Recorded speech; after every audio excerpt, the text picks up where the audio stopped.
भारतीय सभ्यता और संस्कृति को नष्ट करने के लिए अनेक प्रयास किए गए, विशेषकर इस्लामी आक्रांताओं के द्वारा।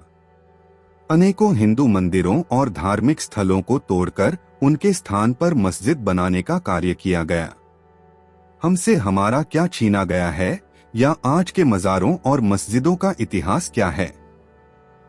इसकी जानकारी हमारी आगे आने वाली पीढ़ियों को अवश्य मिलना चाहिए। इसी क्रम में आज हम एक ऐसी ही घटना के बारे में जानेंगे जिसमें एक सरस्वती माता के मंदिर को तोड़कर उसके स्तंभों के ऊपर मस्जिद बनवाया गया। नमस्कार, आपका स्वागत है आपके अपने चैनल हिंदुस्तान में। अगर वीडियो पसंद आए तो हमारे चैनल को अवश्य सब्सक्राइब करें और वीडियो को ज्यादा से ज्यादा शेयर करें। बचपन में गांवों में हमें एक कहानी सुनाई गई थी कि एक राजा अपने दुश्मनों से लड़ते हुए अकेले बच गया और जाकर एक झोपड़ी में छिप गया। उस झोपड़ी में वह राजा 2.5 दिन तक छिपा रहा। जब 2.5 दिन के पश्चात राजा बाहर निकला तो उसने कृतज्ञता के रूप में उस झोपड़ी को एक अत्यंत ही शानदार महल में बदलवा दिया। इस महल को ही 2.5 दिन का झोपड़ा कहते हैं। परंतु सच्चाई इसके विपरीत है, या ना ही कोई झोपड़ा है और ना ही कोई महल बनाया गया था। यह एक संस्कृत महाविद्यालय और सरस्वती माता का भव्य मंदिर था जिसे एक मस्जिद के रूप में बदल दिया गया था। आज आप जिसे 2.5 दिन का झोंपड़ा मानते हैं, वह मूल रूप से एक विशालकाय संस्कृत महाविद्यालय था जहां संस्कृत में ही विषय पढ़ाए जाते थे। यह सरस्वती माता को समर्पित मंदिर था। इस भवन को महाराजा विग्रहराज चतुर्थ ने अधिकृत किया था। वह शाकंभरी चौहान वंश के राजा थे। कई दस्तावेजों के अनुसार मूल इमारत चौकोर आकार की थी। इसके हर कोने पर एक मीनार थी। भवन के पश्चिम दिशा में माता सरस्वती का मंदिर था।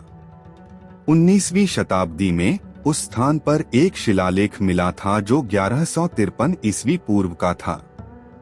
हालांकि कुछ स्थानीय जैन किंवदंतियों का कहना है कि इमारत सेठ वीरमदेव कला द्वारा 660 ईस्वी में अधिकृत किया गया था। यह एक जैन तीर्थ के रूप में बनाया गया था और पंच कल्याणक माना जाता था। इस स्थल में उस समय की जैन और हिंदू दोनों स्थापत्य कला के तत्व मौजूद हैं। 1192 ईस्वी में मोहम्मद गोरी ने महाराजा पृथ्वीराज चौहान को हराकर अजमेर पर अधिकार कर लिया। उसने अपने गुलाम सेनापति कुतुबुद्दीन ऐबक को शहर में मंदिरों को नष्ट करने का आदेश दिया। ऐसा कहा जाता है कि उसने ऐबक को 60 घंटे के भीतर मंदिर स्थल पर मस्जिद के एक नमाज सेक्शन का निर्माण करने का आदेश दिया था ताकि वह नमाज अदा कर सके। चूंकि इसका निर्माण 2.5 दिन में हुआ था, इसीलिए इसे 2.5 दिन का झोंपड़ा नाम दिया गया। हालांकि विशेषज्ञों का मानना है कि यह सिर्फ एक किंवदंती है। मस्जिद के निर्माण को पूरा करने में कई साल लग गए। उनके अनुसार इसका नाम 2.5 दिन के मेले से पड़ा है जो हर साल मस्जिद में लगता है। मस्जिद के केंद्रीय मीनार में एक शिलालेख है जिसमें इसके पूरा होने की तारीख अंग्रेजी कैलेंडर के अनुसार अप्रैल 1199 है। बाद में कुतुबुद्दीन ऐबक के उत्तराधिकारी इल्तुतमिश ने 1213 ईस्वी में मस्जिद को सुशोभित किया। फिलहाल यह बताना आसान नहीं है कि मस्जिद का कौन सा हिस्सा मूल रूप से सरस्वती मंदिर और संस्कृत स्कूल था, क्योंकि मस्जिद के निर्माण में लगभग 25 से 30 हिंदू एवं जैन मंदिरों के खंडहरों का इस्तेमाल किया गया था। प्रसिद्ध इतिहासकार सीताराम गोयल ने अपनी पुस्तक Hindu temple what happened to them में मस्जिद का उल्लेख किया है। उन्होंने लेखक सैयद अहमद खान की पुस्तक असरुस संदीद का हवाला दिया, जिसमें उन्होंने उल्लेख किया था कि अजमेर की मस्जिद यानी 2.5 दिन का झोंपड़ा हिंदू मंदिरों की सामग्री का उपयोग करके बनाया गया था। अलेक्जेंडर कनिंघम 1871 में एएसआई के महानिदेशक बने थे। कनिंघम ने उल्लेख किया कि स्थल का निरीक्षण करने पर उन्होंने पाया कि यह कई हिंदू मंदिरों के खंडहरों से बनाया गया था।